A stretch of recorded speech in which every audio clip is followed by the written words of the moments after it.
have to leverage, that dynamism of digital transformation and what it brings to the ecosystem.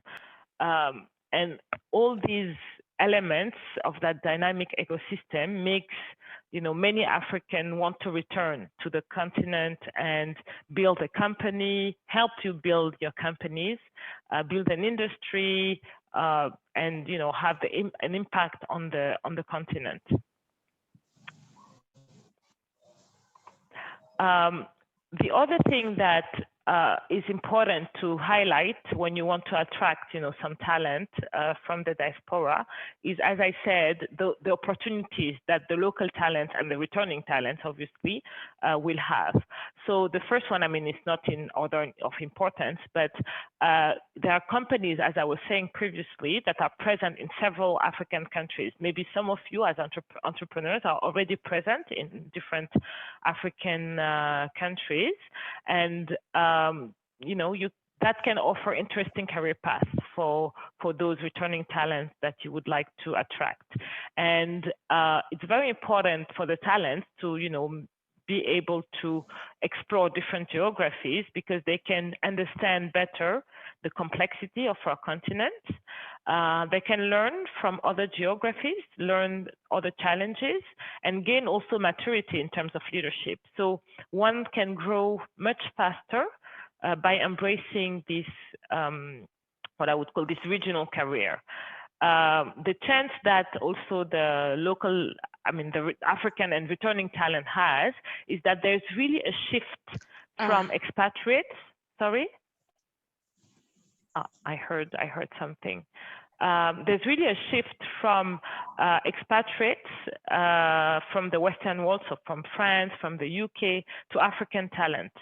I don't do any assignment anymore where the clients don't insist on hiring an African. So I think there's really, this tendency that we want to build Africa with Africans for Africans as well.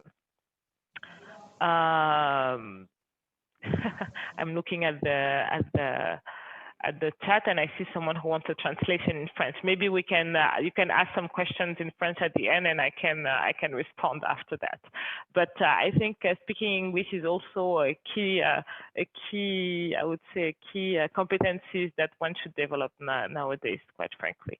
The third element is as I said, the burgeoning of local champions. So talent should really bet on African startups and African SMEs. They offer the regional opportunities, as I was mentioning earlier, and they want to invest on African talent as well. So if I take the telecommunications sector, for instance, it used to be dominated by the likes of Orange, Airtel, MTN, the only African player in the list, by the way. But now you have actors such as Action that are booming. So family businesses are seeking, structure. So I think it's very important to be able to also bet on those local giants. Once you've said that and you've managed to attract some of the local talent and returning talent, I guess it's important to understand the benefits that they bring, that they would bring in your company. First of all, there is a higher risk appetite. What we see very often is that there is some sort of self-selection, in the types of talent that wants to go back on the continent. Those who choose to return may have more tolerance or appetite for risk, and they tolerate less structured systems better. They also have a higher drive. They want to have an impact on the continent. They want to improve things on the continent. They have a long-term thinking. They're not here just, for a short stint and then to go back. They're devoted for the continent, and they want to invest in the long term. They can bring, if I'm talking about talent that would come from more structured environments, they could bring, best practices. They have the capacity to stabilize and structure systems, bring in, structured processes, some tools, and make sure that your companies match global standards. And finally, they can also tap into their own global networks and really make sure that they bring the networks from their previous companies, but also from the studies, and have your companies benefit from those global networks. But as I said, I mean, there are always two sides in a coin, right? The flip side are the challenges for some of the returning talents, and one should really be aware of those challenges. And I would say, surprisingly, and it's a little bit of a taboo, but the first challenge is the cultural awareness. When you studied abroad, you worked abroad for pretty long time, some Africans can find it difficult to actually reintegrate, even in their native country. Some locals consider them to be foreigners, or they expect them to understand be much more aligned, I would say, with their home culture, and they can be surprised that they behave differently. So that's something one should keep in mind, and there is some sort of adaptation period to readapt, to the culture and to the way of doing things locally. The other challenge is really the need to build their own career path. When you work in structured corporate environments, basically, you have the HR talent management who can help you build your career path. But when you come back in less structured environment, the talent that returns may, not be a match for the current jobs that are available. So those returning talents need to create their own opportunities. They need to be more active and more assertive in managing their careers. And you want to bet on the talents that can do that, right? That can really help you also structure their own career, and also help you structure your company like that. And you want people who can also navigate the local ecosystem. As I said, I mean, the people who want to come back, they want to build, they want to take risk, they want to have ownership, etc. And the local systems don't always allow for that. I think the people in this call, if I understood correctly, are mostly entrepreneurs. So that won't be much of an issue in your companies, but maybe the ecosystem that you work with, the suppliers, some of your clients have a more, conservative way of working, more risk averse, etc. So there is this polarity between the traditional system that focuses more on hierarchy and, the need for some companies to be more agile, to grow, and this can be difficult for some of the returning talent to navigate. So when you hire some returning talents, that's something that you should really help them with. And finally, there is some sort of reality check that those returning talents need to have. We should not romanticize Africa. We should, they should be aware of those challenges that they're going to have. And very often, I've seen, unfortunately, some, younger talent or senior leaders making the bet to come to the continent, but then having this romanticized vision didn't really help them navigate very smoothly in the continent.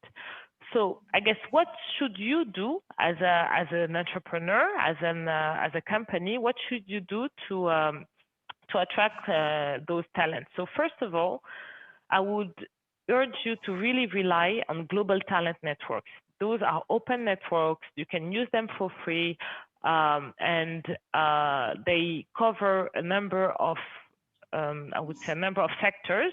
So you have, for instance, the Young Global Leaders Network of the World Economic Forum. You have the French African Foundation. You have the Choiseul Africa Network.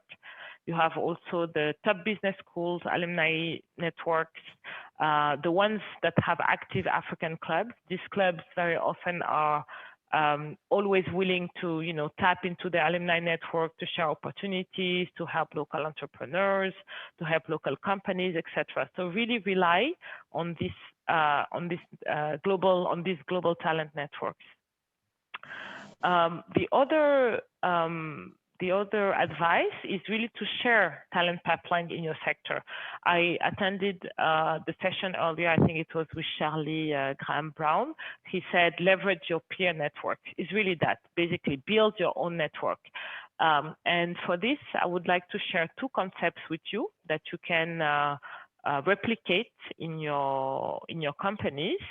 The first one is the key people nearby concept that one of my tech clients uses, and I found it very interesting. Basically, it's basically require for any external interaction that you have, this company asks you for, you know, your top 2 talents. So if you meet, I don't know, a supplier, if you hire a new person, etc., they would systematically ask you to give them the 2 most impressive people that you've met in your career, whatever the sector, whatever the function. And by doing that, in systematically, you know, in your interview processes with your suppliers, even during informal discussions, by doing that, you can build a list of exceptional talent and go back to that list when need be. So it can be talent that, you know, you can tap into to hire in your companies, but it can also be talent that you can leverage. I don't know, if you want to raise funds, if you want to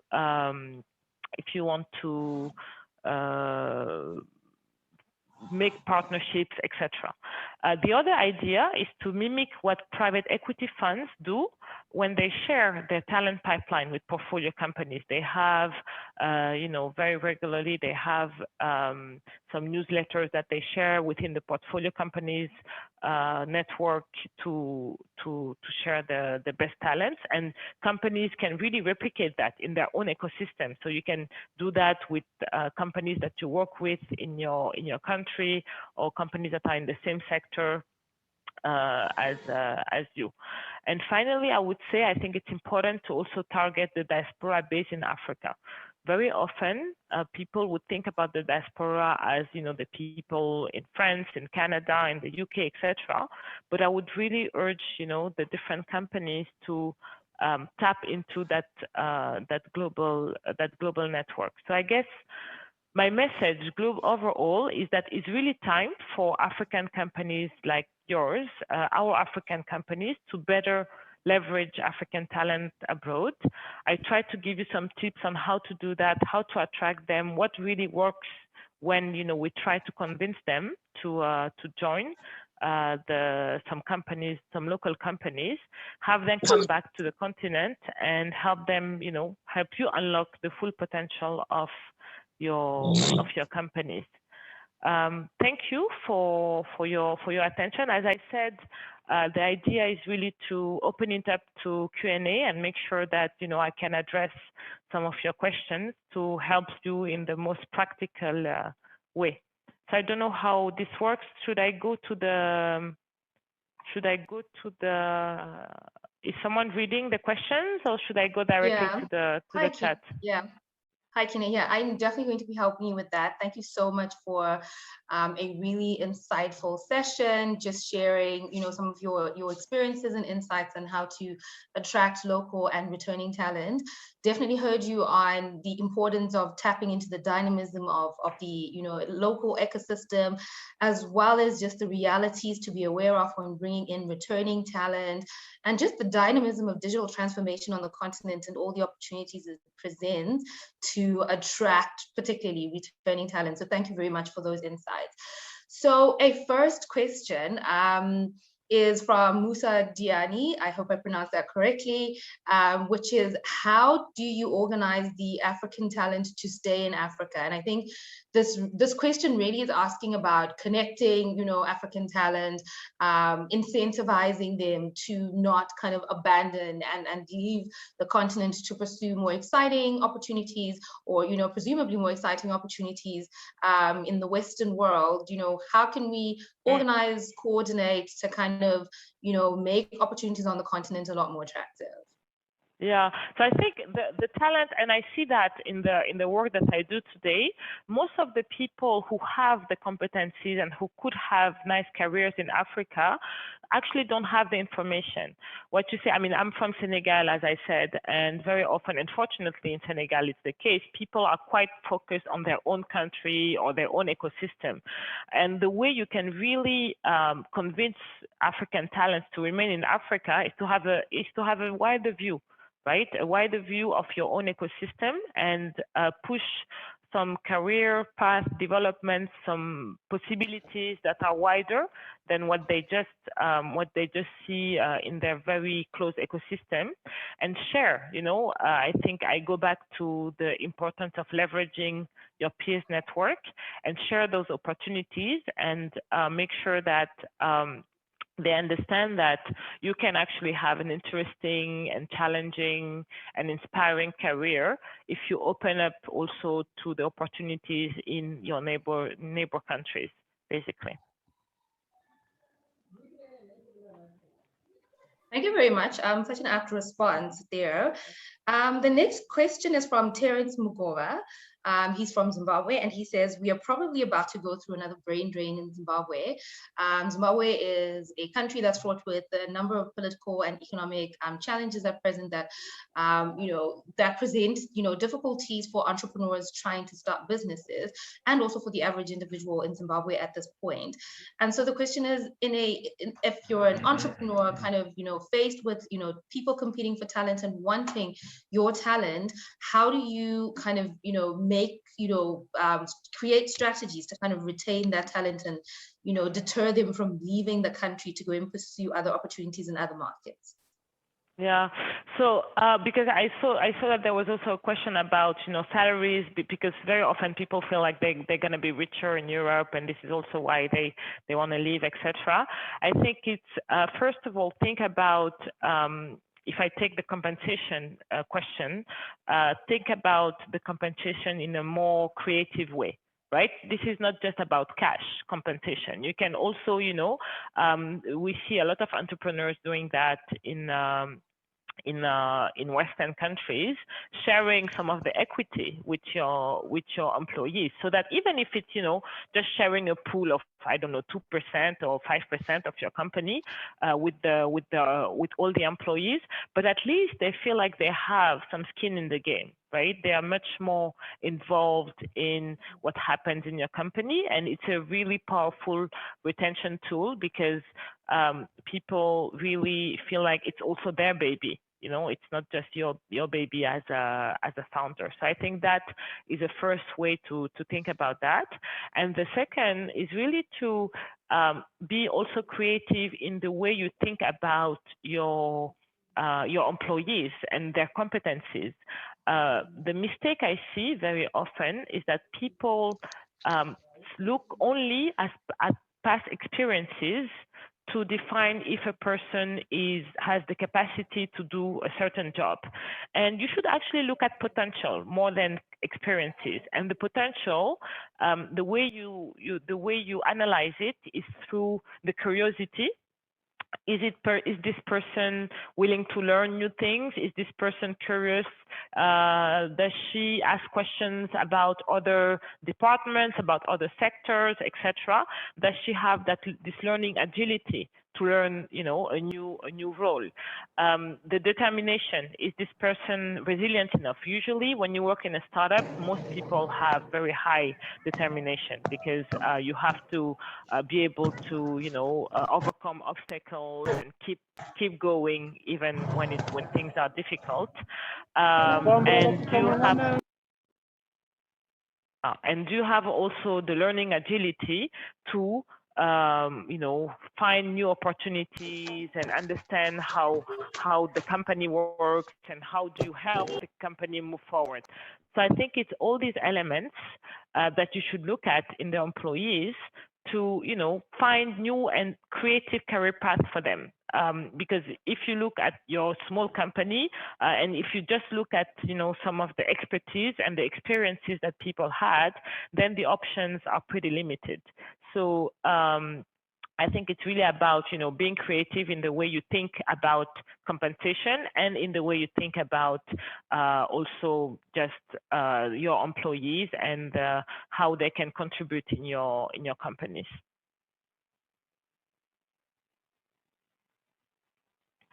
Thank you very much for that. Those are some very insightful perspectives, and I hope that entrepreneurs listening to a lot of your responses are walking away feeling like they have some practical steps and tips and guidance on how to kind of start thinking constructively and meaningfully about bringing on board local and returning talent, especially when you're also talking about, even clients coming from abroad are extremely excited to be bringing on board local talents. They want to work with Africans. So really great to be hearing that. And thank you so much, Kiné, for your time. Yeah, thank you very much. Thank you. Thank you for your time. I saw a number of comments saying that they want the speech in French. Yeah, I'm sorry. I think I don't think there was a translation available, but I wrote a number of articles on LinkedIn that they can, tap into, and if they have questions, they can ping me on LinkedIn, and I'll try to respond to them. Absolutely. But again, I think English speaking is very important. Okay, thank you very much. And now we move on to our next speaker.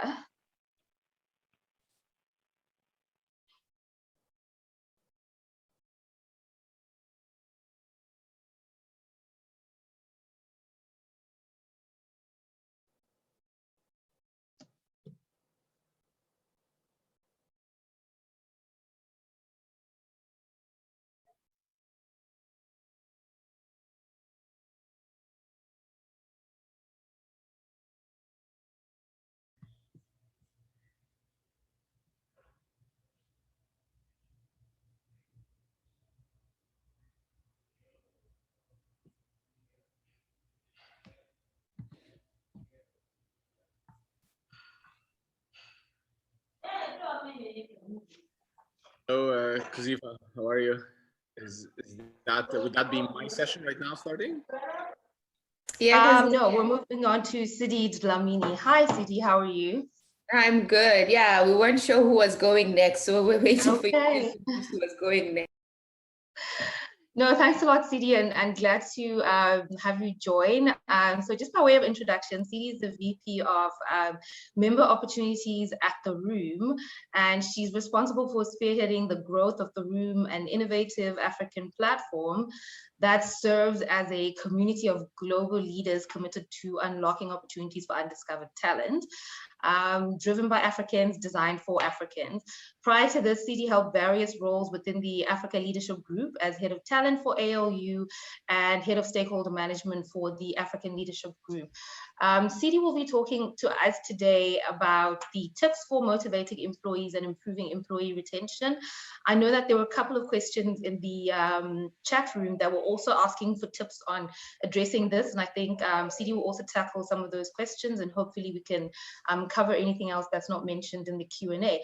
But hi, Sidee, and glad to have you on board. Please take over.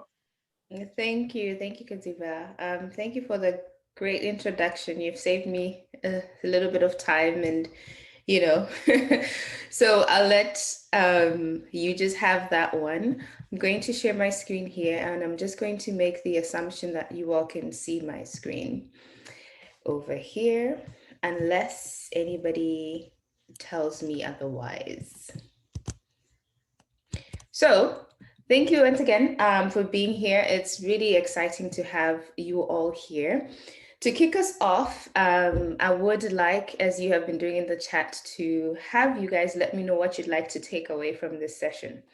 Whether you're going to pose this as a question or just, it will be nice to have a main takeaway that is ABC. It will be interesting to see that, and I'll do my best. I can't make promises to attend to everything, but I'll definitely do my best to at least address most of the pressing concerns and questions that you all have. So, Kuziva, I'll let you help me with the chat later on, but hopefully I see some things coming in there soon. Okay, so let's jump in. Today, hopefully, I'm going to get to a point where we can be discussing how to foster esteem and self-actualization within your team. Now, I called it this because at the core of talent development and talent retention is evoking a certain feeling within people. You have to get people to a point where they are feeling at this place of esteem and feeling self-actualized, feeling like they are part of your organization, and most importantly, part of your team. I think it's even more important for people to feel like they are part of your team, whatever the team is, because most times research has proven that most team members actually leave managers and not organizations. So many people have liked the organization that they actually work for, but do not like the manager that they're working with. So they leave the entire organization mainly because of the manager. So you want to avoid that. And I've also seen the opposite with my team members. I've seen that a lot of my team members have stayed in the organization just because they love the team. Not that they don't love the organization, they definitely love the mission and the vision, but when it comes down to it, when you ask them, why have you actually stayed? It comes down to the team. So this is why this is important. And really and truly, when you think about it, I like to put myself in the team member's shoes. If you were in a position where you were not feeling good, you were not feeling appreciated, you were not feeling connected, you probably wouldn't stay, right? So think about the team members as yourself in how you would behave in those instances. Not to say it will always match, because people really are different, as you'll see, but in most cases, you could probably think about that. So I'll try to move slow because I'm going to be giving practical examples, and I don't want to just move too fast and have people miss information. But in the interest of time, I also have to try and be efficient. So let's just go ahead and discuss some of these points, and I'll also give some examples of the things that we do. So let's see. Okay, first point. This might seem very obvious and counterintuitive, but you will be surprised at how difficult it is for people to do this, considering the traditional backgrounds that we have been working in. So the first thing that I think is important is to be friendly and get to know your team members as people. Who are you? You know, consider that they are human beings before they are human doings. I'll share some links later on to a much more detailed articles that I've written in the past few weeks about this. But really, who's the person you're working with? What are they interested in doing? How are they feeling? You know, you can use check-ins to this. What drives them? What are their interests? You know, what are their strengths, most of all, right? And some ways in which I've used this is I always start my calls by asking, how are you doing as a team member? You know, don't just shoot right into the agenda. And when you're asking how are you doing, really, how are you doing? You know, and for a person to be honest with you about that, you need to have built that kind of relationship, you know, with them. So we have something that we call daily check-ins, and at least once a day with all my team members, I'll hear some word from them, even if the word is I'm feeling tired. I also schedule time for just hanging out with my team members. We've called these team kickbacks in the past, where when I had a much smaller team, I did them monthly, where we just go out for dinner and a meal. And there's one rule for that meal is no talking about work. Get to know your people. It's going to be 2 hours of your day in a month or in 2 months, but you'll learn so much more about the person, and it will help your work relationship so much more. I also have this one activity that I use with the team, especially when we are starting the team and onboarding the team members, called the Lifeline activity. What happens in the Lifeline is you start as a leader by mimicking this behavior. And what happens there is you talk about your peaks and your valleys. What were some of the high moments in your life and some of the low moments in your life? It's by far one of the best things that I've ever done, because the stories that come out of there are just so outstanding. It makes team members connect to each other. It makes them understand each other better. They start seeing that we are one, we are the same, we are similar, and they start relating to each other better. So that's it on that point. The next one is understand your team members' strengths as well as their interests. which is what I was alluding to here. But specifically, what I need you to understand is knowing what their strengths are as well as their interests will help you assign them to roles that are better fitting for what they should be doing. I cannot begin to count the number of times that people have been fired for not doing their job when the organization just placed them in the wrong role. And we as the organizations, we have a lot of power, yes, but honestly, sometimes we need to admit our fault. Sometimes we let people go not because the person cannot do the job, you just really grossly misaligned the person with what was not their strength. I had a team member who had been on a performance plan and all kinds of reviews for about a year in the organization, and she was about to be let go, and I said, give her to me. And within a month or two, I figured out actually this person is a relationship manager. She's a people person. You need to put her in front of people. And let me tell you, and I say all our stakeholders used to rave about her, rave about the experience she gave them, rave about her work. You would never believe that this is the person we're about to let go. She was simply misaligned in the role that she was in. So taking the time to ask them, what do you do well? You know, what I do is I conduct monthly developmental one-on-ones. And I'll have a sample here. Let's see if my screen won't be too distracted. Do you see an Excel sheet? Kuziva, can you let me know if they're seeing the Excel? Yes, we can see the Excel. Perfect. So I want to show you here that it's not that complex. You don't have to build some sophisticated, complicated system that nobody understands. For me, this is a very simple template where I'm like, every month I have a one-on-one schedule for the month, and what is the topic for each month, and what is the developmental outcome. It's laid out for a year. So in every year, I know where I'm going to start with my team members, what are we going to discuss, and then I give them the prep work on that topic, and then response and how I deal with it. So it's as simple as this, articulating their strengths and then going deeper into their strengths, talking about their saboteurs. What are the things that hold them back? All of you here have something that you believe about yourself that is not true, whether you like to admit it or not.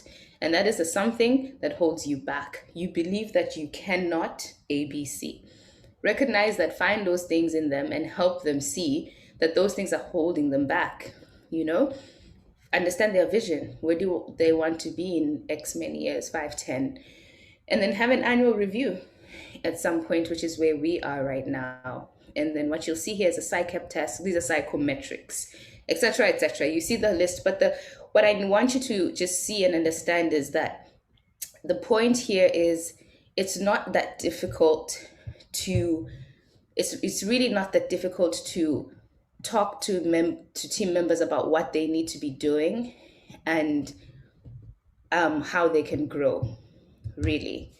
And now I've lost my slide. So let's see if I can go back to that. Sorry, yeah. So the next point is around acknowledging accomplishments. Now, this one is something that, interestingly enough, I find new managers struggling with a lot. There's this very incorrect assumption that if you praise people, they'll get a big head and then they'll stop working. This is so not true most of the time. The number of people who respond to praise in a way that impacts their performance negatively are so few. Few people hear, oh my goodness, great job. And then they think, oh, great job, I've arrived. I'm not going to do anything else. There are few people who respond that way. And if you have that person, you probably did your hiring wrong. So you need to go back into your hiring process to reevaluate that. What actually works with team members is being authentic and telling them that, you know what, you've done a great job. I'm really impressed with this, and tell them what it is that they did well. If it's a very junior person and it's as simple as you made the slide deck look so neat, make sure that they know that that's what it is. Or if they did the analysis of a financial model so well and so in such a detailed way, tell them that that's it, that you appreciate. Call out the action, call out the thing that is so great about the behavior so they know that they should keep that up and continue with it. And then also improve from there. It only boosts their morale. It makes them happier. It makes them want to do better. And in line with that, I believe in spotlighting your team members to the rest of the organization. There's also this interesting feeling, and I find this a lot amongst female leaders, and I can say this as one, is there's a desire to just be behind the scenes. Let me not talk too much. Let me not talk about what I'm doing. Let me just do. And we think that what we do will miraculously be seen by the right people.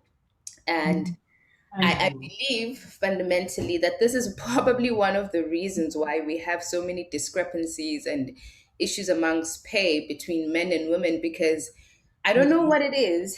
I'm not a scientist or biological expert who can explain why, but there's something about usually men feel more comfortable with at least talking about what they can do, and we women, we hold back. This is why you see a lot of research that says most women who apply for a job that they're only 100% qualified for, but men who apply for a job that are about 50 to 60% qualified for, right? All of those things are intertwined into this behavior of wanting to be behind the scenes, but it doesn't serve your team members well as a manager. You need to spotlight your team members and show their efforts. This doesn't mean that every week you need to be announcing to the whole organization, oh my goodness, my team member created a deck. That's not what it means. What it means is that when you hit a very important milestone, let the right people know. There's going to be reporting lines that go all the way up, right? If you're a manager, let the senior manager know, let the VP know, let the founder know that, oh, this is great work. It was done by so and so. Really excited by them. This was the outcome. And let the CC the team member, let them see that you're acknowledging their efforts. Because once again, it just makes them want to keep on improving. They're like, okay, what's the next level? How else do I do this better? And they want to connect to the bigger picture. They understand, okay, how can I connect better and even more to the bigger picture? How do I have more impact?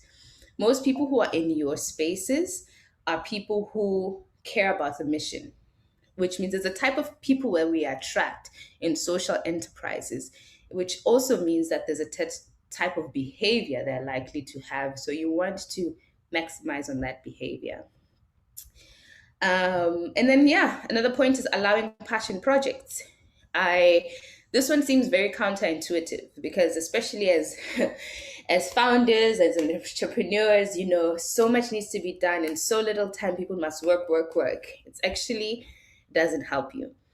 You need to leave a little bit of time and space for people to do something that I call passion projects. So say somebody, I'll give you an example. When I was the head of the talent acquisition team, I had somebody who wanted to work with me, but she was really, really interested in graphic design. And she knew she couldn't get a job in graphic design because she was still very young at it, but she really, really wanted to do it.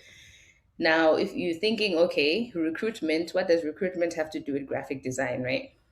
So what I did is I assigned her to a project within my team that was in charge of establishing our EVP, our employer value proposition. And there was some design that needed to happen. They needed to design the website, we needed to design the deck, and I put her on that. Now, if I tell you that team member was the most productive person in addition to do all of this, you wouldn't believe it, but she felt alive. It was now her reward. She could do her work, so she could rush to this design stuff, and she was even more excited and more fulfilled. So this connects back to why you should be talking to your people, right? If you know their strengths and their passions, then you'll be able to identify the passion project for them to do, which then keeps them excited. And then you get more productivity out of them. You have a happier person, happier team. It all connects, really. Let's see. Okay. And then with that, give constant feedback. One thing that I want to call out, which is a very strong belief of mine, is I do not believe that monthly developmental one-on-ones should be for and about performance. The dev one-on-ones for me are about the team members' growth. What do they want to grow in, and how do they want to grow? When it comes to performance, I believe in giving continuous feedback around performance. So this means that on a weekly basis, or maybe every 2 weeks, you are actually encountering things that your team member can improve on. Now, I think this is important for a number of reasons. Most people I've met do not want to be told that, hey, a month ago, you submitted this deck and it had all of these errors, and I found it concerning. The immediate thought there is, you've known this for a month and we've been talking and you didn't tell me. They start not believing the things that you say because they cannot believe you've held this back for a month. Secondly, it doesn't allow them to be in the moment and understand what they should actually be improving on. Now, if they submit the deck today, you see the things that need to improve, and tomorrow or the day after you say, hey, so I think you need to improve how you are analyzing the insights on this deck, improve how you're visualizing. Consider that this is going to the CEO, so all of these tactical details are not important. I need you to keep them high level. Give the feedback real time so that they can actually improve it. When it comes in like that, it helps them really improve, and it gives them an opportunity to know that they know where you stand. And it also translates into the annual review or the performance review, whatever you call them in your organization. At that point, it makes it so much simpler to go through that review because they've been hearing this information, they heard it in a safe space, and most importantly, it helps you as a manager. If you keep on bundling things up and telling your team member on the last straw, on like the fourth time, you are almost guaranteed to not deliver the feedback perfectly or well at all. And that is your responsibility to deliver the feedback well. Don't blame the team member for not receiving feedback if you didn't communicate effectively. And it's easier to do that when you actually give them real-time feedback. Okay. And then, next point is around building systems. So one of the things that I've encountered some entrepreneurs to struggle with is with the retention and call it the turnover that we face. Sometimes in startups, you could easily see that people don't last longer than a year or maybe a year in, year out. So you find yourself constantly in this mess of you're just training and training and training the next person only for them to go, and it's a cycle. You can't avoid that. That's the sad news. But the good news is you can build systems around that reduce the amount of time that you have to use training the people. So what I do is I leverage my team to do it. The first set of training for a role, I will do the training myself. And then once the people are trained, I make sure that it's documented into processes, into handbook, into details. The next time somebody else is coming into the role, I'll ask another team member to do the training, and then I fill in the gaps. You can't avoid the fact that you're going to be training, but you can reduce the amount of time that you actually spend training new people if you build systems around it. Now, the trap we often fall into is that in a startup, we're always chasing something, right? Whether it's the product launch or it's the fundraise, we're always chasing something. So stopping to build a system for training seems like a waste of time. But trust me, what's a waste of time is 5 years later, you counting the number of hours that you've spent training and retraining when you could have actually spent maybe a good 3 to 4 hours building out the system and letting someone else do it. And then there's also encouraging team members to keep learning is another point. So one thing that we encountered in the African Leadership Group, I was part of the founding team that founded ALU. And there was a very specific profile of people that we had when we founded the team. You guys might be familiar, use a bunch of generalists, people who can just get it done. They don't need too much instruction. They get the vision. They can take something and run with it. Once you grow as an organization, you get to a point where now you need more specialized people, more focused people. And the two top things that we saw happening is, one, we found team members who were struggling to let go of their Legos, is what I call it. They were precious about something they started building and they thought it was their thing. They should be the ones to keep on doing the thing. But quite frankly, they were no longer the best person to do that. And then you also find that they struggle with letting the other people come in, the new people come in, whether it is to take over, quite frankly, or to build on. And what has worked is our founder, Fred Swanika, has done a really good job of making sure that continuous learning is a part of our values. First of all, it's one of the values within the organization, and he always emphasizes it.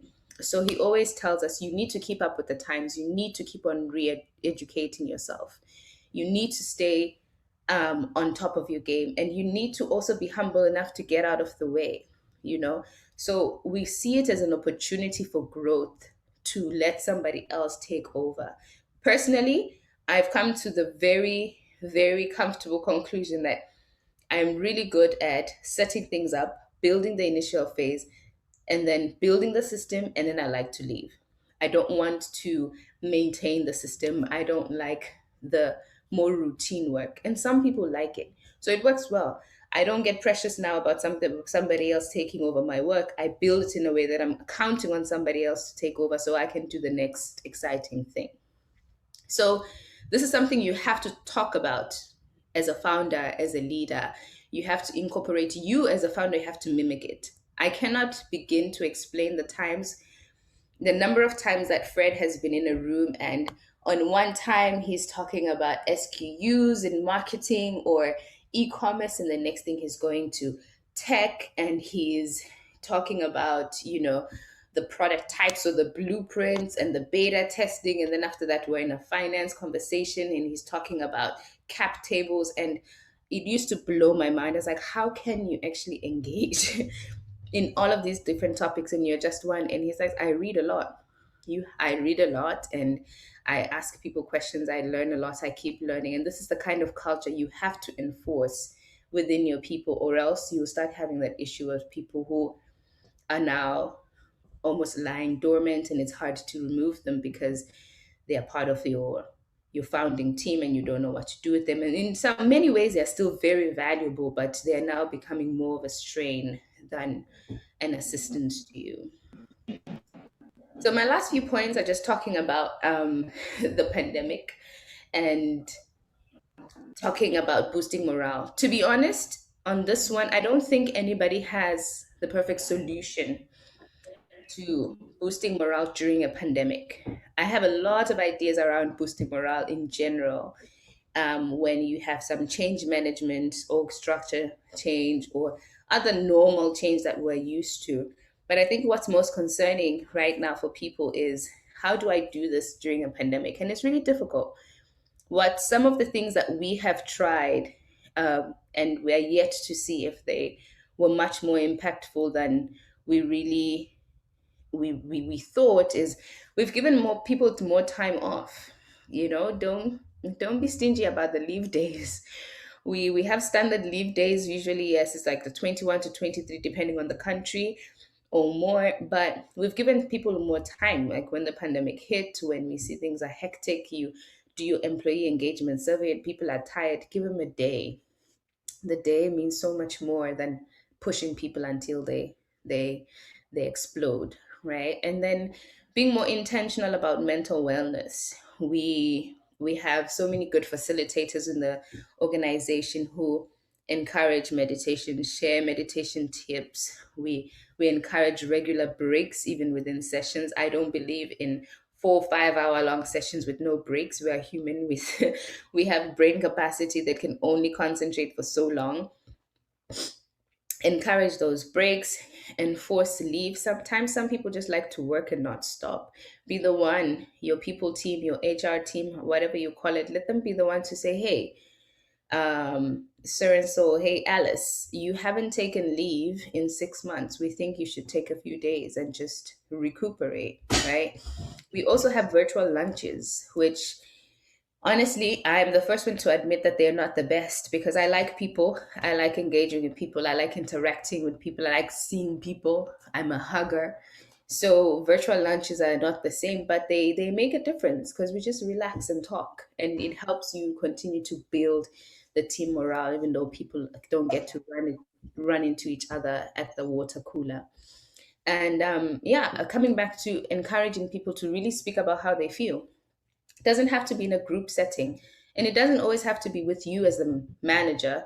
It could be as simple as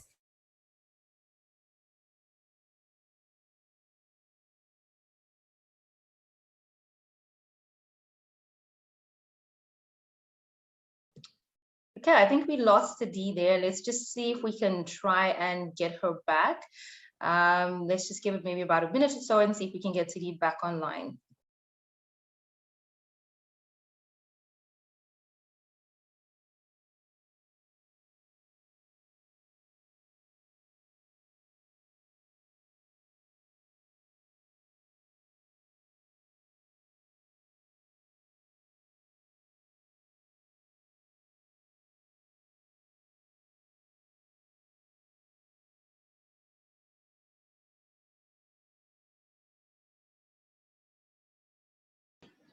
hi, sorry. Zoom and technology will fail you at the wrongest times. Can you all hear me still? I've had to change devices. Kuziva. Yeah, we can still hear you. Okay. Sorry, you'll Thank have to you. let go of your background and everything. But we're almost done. I was on the last point. It's just everything switched off. Great.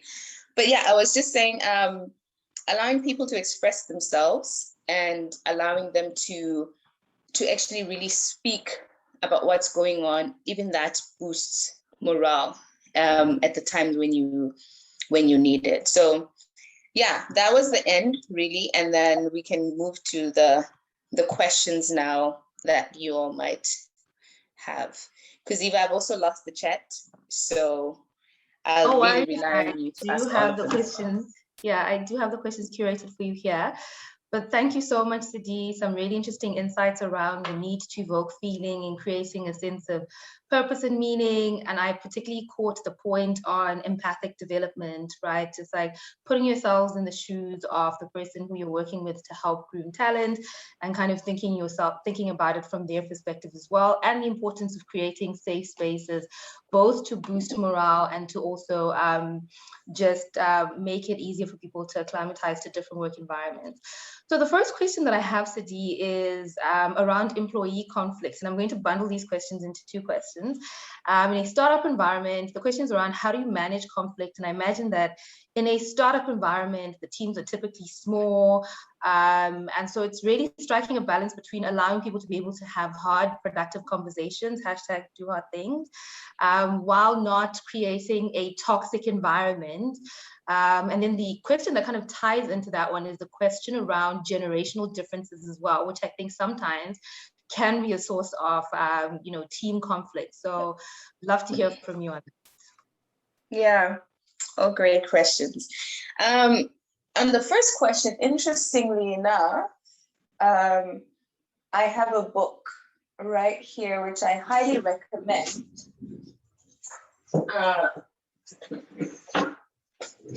Sorry for the informality here. So this book here is called Crucial Conversations. It's a bit blurry with the background, but it's called Crucial Conversations. It has research and case studies from Peterson, Graney, a lot of writers, but you can look it up. It is a really important resource that you can use to address employee conflicts. The thing about conflicts is that there's no one type of, there's so many different things that come up. And you find that some people get offenses from things that really have nothing to do with you. More often than not, when a offended, it's because of a certain thing or emotion that they feel within themselves that you triggered. So you need to have the skills to have crucial conversations to figure out, what did you trigger in the person? What is it that I did or said that evoked what emotion, and what is the source of that? And those can be really heavy because it requires a lot of asking of questions and listening as the leader. And you're going to have to do this also amongst team members. People will be fighting. I can't work with this person. It's absolutely ridiculous. And again, you have to mediate that conversation through asking a lot of questions. Honestly, that could be a long conversation, but starting with this book called Crucial Conversation will give you a lot of case studies that are similar to what you might be experiencing that can help you on how to deal with them. And then on the generational one, that's a tricky one. You know, I think this one really is something that lies in the hands of a founder. Fred has made it very clear in our organization that your age does not determine your abilities.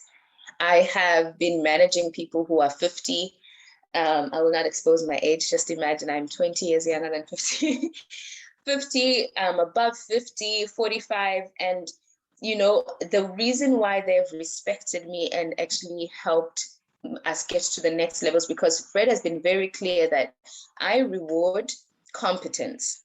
I don't reward age. And fortunately or unfortunately, in the age that we live in right now, having 20 years of experience in something doesn't actually mean you're the best person to do it because of how quickly the world has changed. So one, it starts with the very top of the organization, the founder enforcing this culture that do not disrespect anybody because of their age. And then secondly, give everybody the platform to actually express themselves based on competence. In some cases, of course, we definitely need them to be more experienced, but it's really not just about age. And then there's also the tough part of even the founder and the leadership team making it clear that if anybody disrespects somebody junior because of that, it will not be tolerated and how it will be dealt with. Like we did have an incident where we had a very senior team member speak very rudely to an intern. I mean, the intern was maybe 20.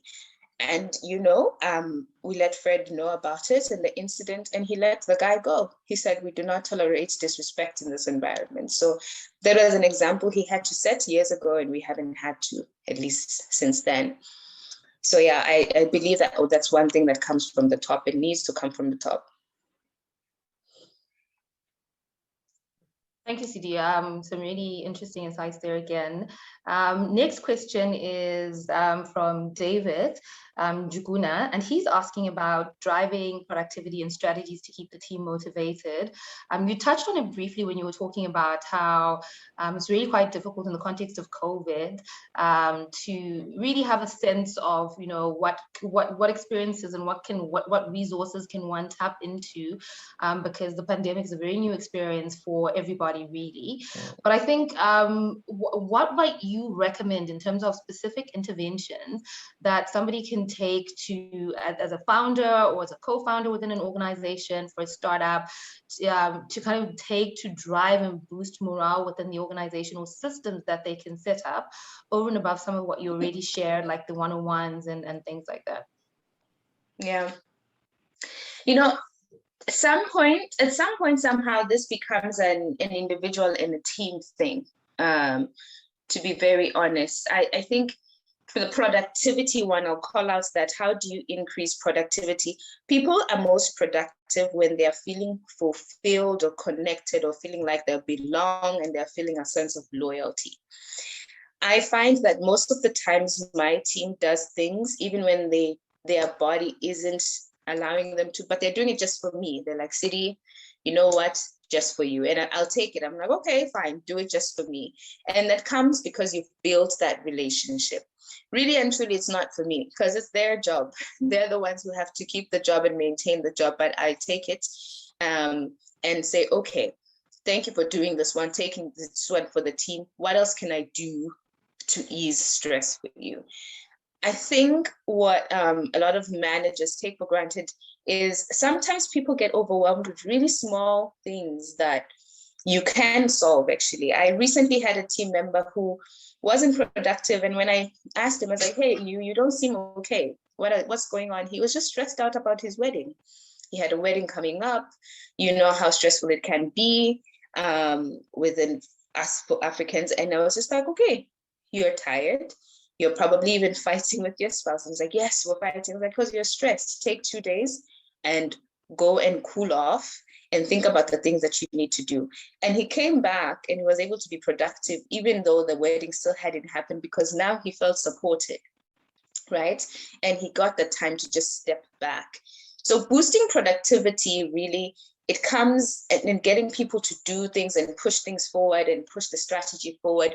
When you see that it's an individual problem pulling them back, you have to address the individual problem. But sometimes you find that it is an organization-wide problem where people are just not being productive. And that means you are not probably being clear enough in what needs to be done. Clarity is one of the big reasons that holds people back. If people are not clear on what they should be doing, they have more questions than they have answers, they're not productive because they spend time questioning themselves and wondering what needs to be done. So you also need to assess yourself on that. Have I been explicit? And unfortunately, with humans, you have to repeat things 2 to 3 times for them to get it. So if you've said it once and you think they've gotten it, they haven't. Trust me, no matter what level they're at, repeat it. Say it in a conversation, repeat it in an email, send it again in a memo. Find different ways to communicate the same thing and feel like you are sounding like a broken record, but that clarity will help them be more productive. Oh, thank you. And I love that a lot of those strategies actually don't cost any money, right?